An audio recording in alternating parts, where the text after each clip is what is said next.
ఇక్కడ అన్ని ప్లాట్లలో మామిడి శ్రీగంధం చెట్లతో అద్భుతంగా ఉంది. ల్యాండ్ అప్రిషియేషన్, ఫ్రీ మెయింటెనెన్స్, పండ్ల తోటల తాలూకా ప్రయోజనాలు, డబుల్ బెనిఫిట్ ఆఫర్ తో సిర్లసీమ 2. టికెట్ ఒకళ్ళకి వస్తుంది. టికెట్ రాని వాళ్ళు కొంచెం నిరాశ పడి ఉండొచ్చు. వాళ్ళందరినీ కూడా దగ్గర తీసుకొని వాళ్ళకు కూడా మంచి ఫ్యూచర్ పార్టీ పెరిగితే ధర్మో రక్షతి రక్షిత అన్నట్టు మనం పార్టీని ప్రధానంగా హుందాగా నరేంద్ర మోడీ గారు ఏమేమి మన పార్లమెంట్లో చేసుకున్నారు, మనం ఏమేమి వాగ్దానాలు చేసినాము, మనం ఎక్కడ కూడా నయా పైసా అవినీతి ఆరోపణ లేకుండా మనము పార్టీని పెంచుకున్నాము. మనము 5 సంవత్సరాలు ఎంపీ కార్యాలయాన్ని కూడా నడుపుకున్నాము. మనం రైతులకు సేవ చేసినాము, మనం ఎన్ఆర్ఐలకి సేవ చేసినాము, మన పార్టీ బలోపేతానికి పనిచేసినాము. మనం హుందాగా మన పని మనం చేసుకున్నాము. మనకు ఎలక్షన్ కొట్లాడతాము. మన మీద పర్సనల్ అటాక్ ఉంటుంది, గంటే చేస్తారు, ఇంకేం చేయరు, అదొకటే చేస్తారు. అవన్నీ కూడా పట్టించుకోకుండా మనము నీట్గా క్యాంపెయిన్ చేసుకున్నాము.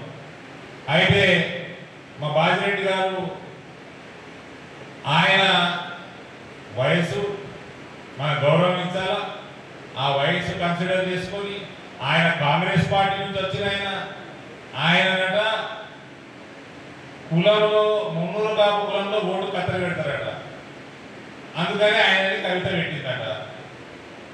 కవిత గారు ఆయన కాంగ్రెస్ నుంచి వచ్చిన ఆయన ఒకవేళ కత్తెర పెడితే ఏ పార్టీ కత్తెర పెడతారండి?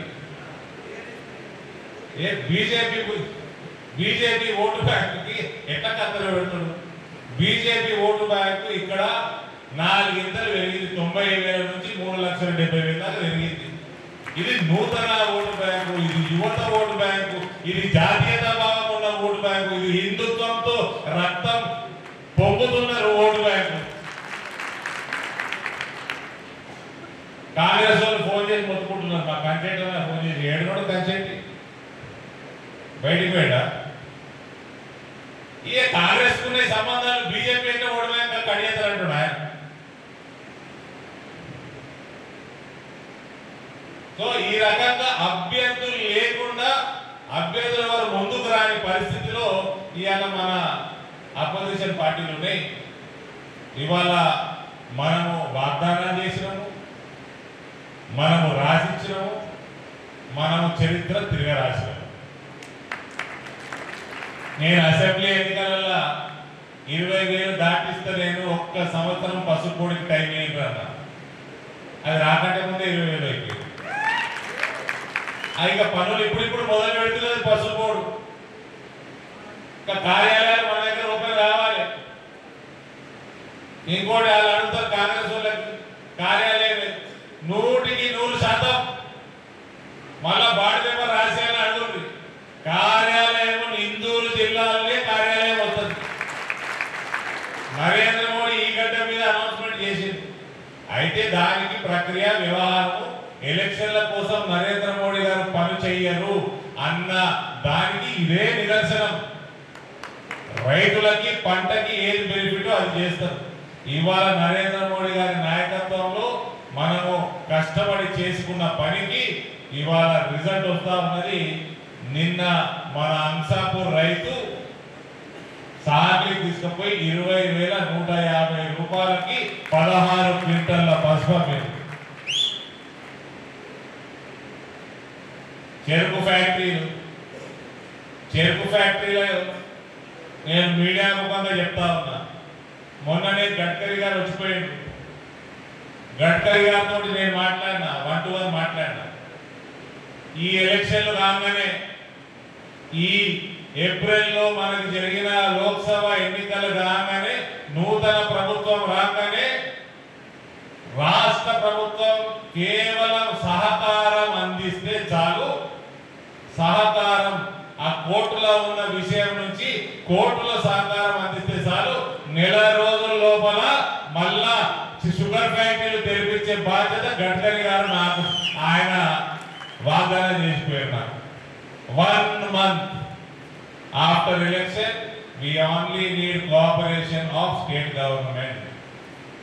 Sugar factories including cooperative sugar factory 4 ఫ్యాక్టరీలు 1 month లోపల ఎట్లా తెరిపించాలో తెరిపించే బాధ్యత వచ్చే మేనేజ్మెంట్ వ్యవహారం భారతీయ జనతా పార్టీ ఈ ఎన్నికలలో వాగ్దానం చేస్తుంది.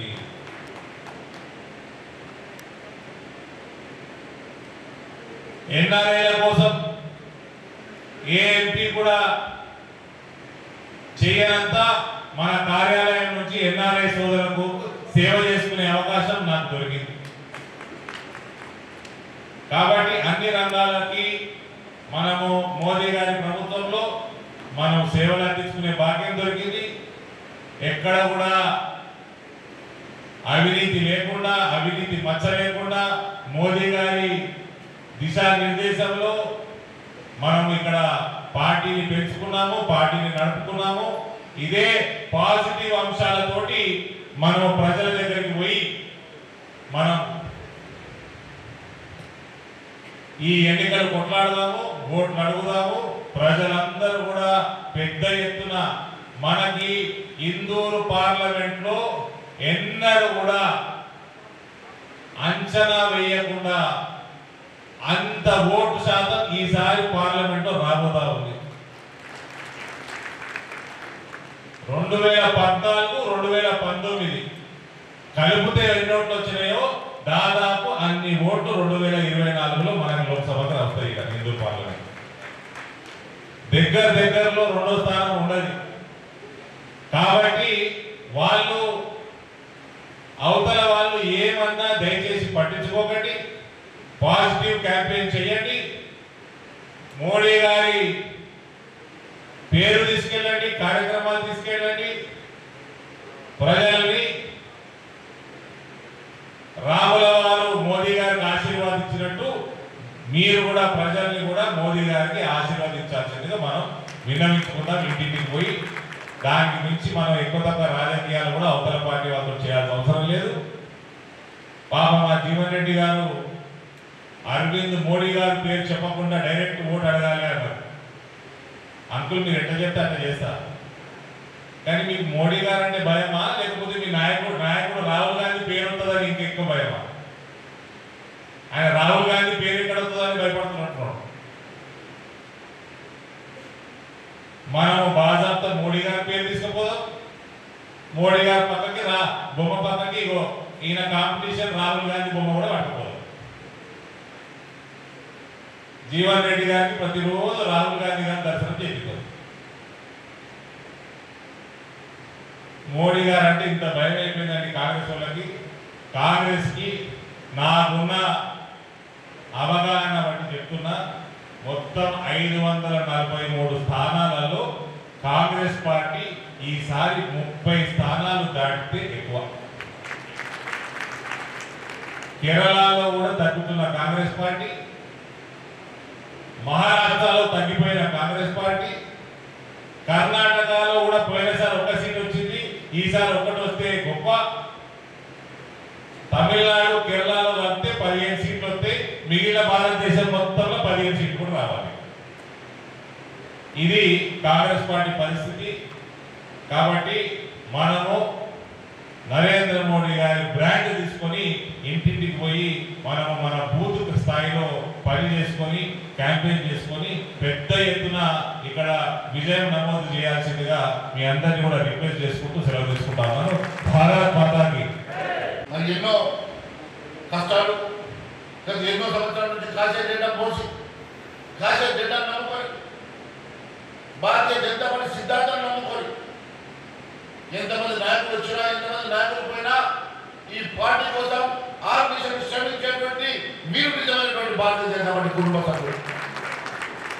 మిత్రులారా, నిన్న మొన్నటి వరకు జరిగినటువంటి ఎన్నికలు వేరు, రేపు జరగబోయేటువంటి ఎన్నికలు యావత్ ప్రపంచం మీరు భారతదేశం వైపు చూస్తూ ఉన్నారు. 10 సంవత్సరాలు 10 సంవత్సరాలైన ప్రధానమంత్రి మీద ఒక్క మచ్చ లేకుండా చెదరనటువంటి ఆదరణ, ఏ ఒక్క నాయకుడు కూడా 5 సంవత్సరాలు 10 సంవత్సరాల తర్వాత ఏదో కారణంతో ఆయన మీద హ్యాండింగ్ కావాల్సి వస్తుంది. కానీ 10 సంవత్సరాల తర్వాత కూడా ఆదరణ పెరిగింది, ఆయన మీద అనుమానం పెరిగింది, ప్రజల్లో వారు విపరీతమైనటువంటి విశ్వాసం అనేది పెరిగిందంటే యావత్ ప్రపంచం ఈరోజు ఆశ్చర్యపోయి భారతదేశం వైపు చూస్తూ ఉన్నారు. ఈ ఎన్నికల్లో 400 పైసలు సీట్లు వస్తాయని చెప్పేసి ప్రపంచంలో విశ్లేషకులు చెప్తా ఉన్నారంటే మరి ఈరోజు మన దగ్గర ఉన్నటువంటి వ్యక్తి ఒక వ్యక్తి కాదు, ఒక స్థావరమైనటువంటి వ్యక్తి కాదు, ఒక శక్తిగా భారతదేశాన్ని ముందుకు నడిపిస్తూ ఎక్కడో 11 స్థానంలో ఉన్నటువంటి భారతదేశ ఆర్థిక పరిస్థితిని ఈ రోజు ప్రపంచంలో 3వ స్థాయికి తీసుకొస్తున్నటువంటి ఒక ధనమైనటువంటి నాయకుడు. అలాంటి నాయకుడిని నమ్ముకొని అలాంటి నాయకుడి నాయకత్వంలో మనం పనిచేస్తున్నందుకు గర్వపడుతూ ఈ రోజు మనం ఈ ఎన్నికల పనిలో కేవలం నరేంద్ర మోడీ గారిని 3వసారి గెలిపించడానికి మాత్రమే మనం పనిచేస్తున్న సంగతి ఒక్కసారి మీరు గుర్తు చేసుకోవడం తెలియజేస్తా ఉన్నాను. మిత్రులారా, ఒకవైపు అవినీతిలో కూరుకుపోయినటువంటి పూర్తిగా కూరుకుపోయినటువంటి రాష్ట్ర సమితి టిఆర్ఎస్ పార్టీ 10 సంవత్సరాలు ఈ రాష్ట్రాన్ని లక్షల కోట్ల రూపాయలు అప్పుల పాలు చేసి లంచాలు తీసుకొని ఎక్కడికక్కడ వారి ఆస్తులు సంపాదించుకున్నటువంటి బీఆర్ఎస్ పార్టీ ఒకవైపు, అవినీతి పురాణాల మీద పుట్టినటువంటి కాంగ్రెస్ పార్టీ మరొక వైపు, ఇచ్చిన హామీలు నెరవేర్చలేక తప్పుడు హామీలతో కేవలం ప్రభుత్వం రావాలన్న ఒకే ఒక యాసతో పనిచేసి తప్పుడు మేనిఫెస్టోతో ఈరోజు అధికారంలో వచ్చినటువంటి కాంగ్రెస్ పార్టీ మరోవైపు నిఖార్సుగా ఇచ్చిన మాటకు కట్టుబడి ఒకసారి మాటిస్తే ఆ మాటకు కట్టుబడి నిలబడేటువంటి నిజాయితీగా నిఖార్సుగా మనము నిలబడేటువంటి నరేంద్ర మోడీ గారు మరోవైపు సంగతి గుర్తు చేసుకోండి. మనకు ఎవరు పోటీలు లేరు, ఎవరు మన పోటీ కాదు, మనకు మనమే పోటీ. ఈరోజు నిజామాబాద్ లో ఎంత మెజార్టీ లెక్కలకు వాళ్ళ తప్ప మనకు వాళ్ళు పోటీ వీళ్ళు పోటీ అనేది నేను మాత్రం భావించడం లేదు. మనకు ఎవరు పోటీలో లేరు. ఈరోజు భారతీయ జనతా పార్టీ పోటీ మనకు ఏ నియోజకవర్గంలో, ఏ అసెంబ్లీ నియోజకవర్గంలో ఏ బూత్లో అత్యధిక ఓట్లు వస్తాయో దాని వల్ల పోటీ పడాల్సిందని కోరుతా ఉన్నాను. మిత్రులారా, ఇప్పటికీ 90 రోజులు గడుస్తున్నాయి కదా. నేను గెలిచిన మొదటి రోజే సంతకం చేస్తాను, డిసెంబర్ 9కి సంతకం చేస్తాను, 30 రోజులు సమయం కావాలంటాడు, 90 రోజులు సమయం కావాలంటాడు కదా రేవంత్ రెడ్డి. ఈ రోజు అడుగుతా ఉంటాడు రేవంత్ రెడ్డి, నువ్వు ఇచ్చిన వాగ్దానాలు 6 గ్యారెంటీలు కాదు 412 హామీలు, ఏ ఒక్క హామీలను నెరవేర్చగలిగిన అడుగుతున్నావు. నువ్వు ఈరోజు పేపర్లో లక్షల రూపాయలు, కోట్ల రూపాయలు ఖర్చు పెట్టుకొని నువ్వు ఇస్తున్నటువంటి అడ్వర్టైజ్మెంట్లు కూడా పూర్తిగా తప్పుడు అబద్ధాలకు కూడుకున్నటువంటి అడ్వర్టైజ్మెంట్ మాత్రమే. 2 హామీలు నెరవేర్చిందట, 2 కొత్త గ్యారెంటీలు కూడా రేపు నెరవేర్చినట్ట. అయ్యా, నీ ఒక గ్యారెంటీలో ఇవన్నీ ఉన్నాయి, ఇంకా 2500 రూపాయలు బయటకు ఇవ్వాల్సినటువంటి గృహలక్ష్మి కూడా ఉండదు. ఇవన్నీ పూర్తి చేస్తే నువ్వు ఒక గ్యారెంటీ పూర్తి అయినట్ల. కానీ ప్రతి దానికి ఒక గ్యారెంటీని పూర్తి చేసినట్టు అబద్ధం చెప్తూ ఉంటాడు. అలాంటి 412 హామీలు ఉన్నాయి. ఎంతో మంది యువకులు అట్టకు పడుకు బలైన వర్గానికి చెందినటువంటి వారు దాదాపు ఉద్యోగాలు వస్తాయి, ఉపాధి వస్తుంది, లేకుంటే కనీసం మాకు 4000 రూపాయల స్వయం స్టైఫండ్ వస్తుందని చెప్పి ఉపాధి దొరుకుతుందని చెప్పేసి ఎంతోమంది నిరుద్యోగ యువత ఈరోజు 35 లక్షల మంది ఎదురు చూస్తా ఉన్నారు. దాదాపు 35 లక్షల మంది యువతలో అట్టకు పడుకు బలైన వర్గానికి చెందిన వాళ్ళు ఎక్కువ మంది ఉన్నారు. వాళ్ళంతా కూడా ఆశతో రేపు నిజంగా ఉద్యోగాలు వస్తాయో, ఉపాధి వస్తుందో, లేకుంటే నిరుద్యోగ ప్రతి 4000 రూపాయలు వస్తాయో ఓట్లేస్తే ఈరోజు మా మేనిఫెస్టోలో నేను అబద్ధం చెప్తా ఉన్నారు. దాన్ని పూర్తిగా ఆ మేనిఫెస్టోలో తీసేసినట్టుగానే మాట్లాడుతూ ఉన్నారు. అయ్యా, నువ్వు పేజ్ నెంబర్ 9లో రాశావు. ఆ రోజు మీ ప్రియాంక గాంధీ గారు తన నోటితో చెప్పారు, రేవంత్ రెడ్డి గారు చాలా సార్లు చెప్పారు. అలాంటి నిరుద్యోగ వృత్తి ఈరోజు మాట్లాడడం లేదు. మీరు ఇష్టమైన 2 లక్షల రుణమాఫీ చేయలేదు. మీరు ఇష్టమైనటువంటి 15,000 రూపాయలు ఎకరానికి ఇష్టమైనటువంటి రైతు బంధు ఇవ్వడం లేదు. ఈరోజు ఏ వర్గం పెట్టుకొని గ్రామాల్లో తిరుగుతావని చెప్పి రేవంత్ రెడ్డి అడుగుతున్నా. కేవలం అబద్ధ మాటలతోటి, మూడవ మాటలతోటి చెప్పి కేవలం మోసం చేసే ప్రయత్నం చేస్తున్నాడు తప్ప ఈరోజు డబల్ ఇల్లు కట్టిస్తామని చెప్తున్నటువంటి రేవంత్ రెడ్డి, నువ్వు కట్టించే ఇల్లు పిఎం ఆవాస్ యోజన కాదని అడుగుతా ఉన్నా. నేను అసెంబ్లీలో నిలదీసా, ఇందిరమ్మ ఇల్లు ఎట్లంటావు? ఇది ఇందిరమ్మ ఇల్లు కాదు, మా మోడీ గారు కట్టించేటువంటి పిఎం ఆవాస్ యోజన. నువ్వైతే ఇందిరమ్మ ఇల్లు అంటావు అని నిలదీస్తే ఈ రోజు చెప్తా ఉన్నాడు ఇది పిఎం మోడీ గారు బొమ్మ కూడా పెడతానని. అయ్యా, పిఎం మోడీ గారు బొమ్మ పెట్టడం కాదు, ఇది మా భారతీయ జనతా పార్టీ ఇల్లు, మీరు తీసుకెళ్లి ప్రజలకు చెప్పాల్సిన అవసరం కూడా ఉందని చెప్పి తెలియజేస్తా ఉన్నాను. అన్ని రకాలుగా భారతీయ జనతా పార్టీకి మన ప్రజలకు వెళ్ళేటువంటి ముఖం వరకు ఉన్నది. కానీ అబద్ధాల మాటలు, మూడవ మాటలు, అవినీతి ముఖాలతోటి ప్రజలకు వెళ్ళే ముఖాలు వాళ్ళకి లేవు. కాబట్టి నేను మీ అందరినీ ఒకటే కోరుతా ఉన్నాను, మిత్రులారా, ఒకటి మన అత్యధిక మెజార్టీ వాళ్ళు గెలిపించుకోవాల్సిన బాధ్యత మనందరి మీద ఉంది. రెండవది, రేపు ప్రధానమంత్రి గారు వస్తా ఉన్నారు. 18వ తారీఖు రోజు ప్రధానమంత్రి గారికి పెద్ద ఎత్తున లక్షలాదిగా మనం తరలించి పెద్ద ఎత్తున ఘనస్వాగతం చెప్పాల్సిన బాధ్యత కూడా మనం తెలియజేసుకుంటూ మనం మీ అందరికీ ఇంత పెద్ద ఎత్తున అవకాశం ఇచ్చినందుకు ధన్యవాదాలు తెలియజేసుకుంటూ భారత్ మాతాకి. మరిన్ని వీడియోస్ కోసం ఛానల్ ని సబ్స్క్రైబ్ చేయండి. లేటెస్ట్ అప్డేట్స్ కోసం వాట్సాప్ ఛానల్ ని ఫాలో చేయండి. అండ్ లింక్ డిస్క్రిప్షన్ లో ఉంది.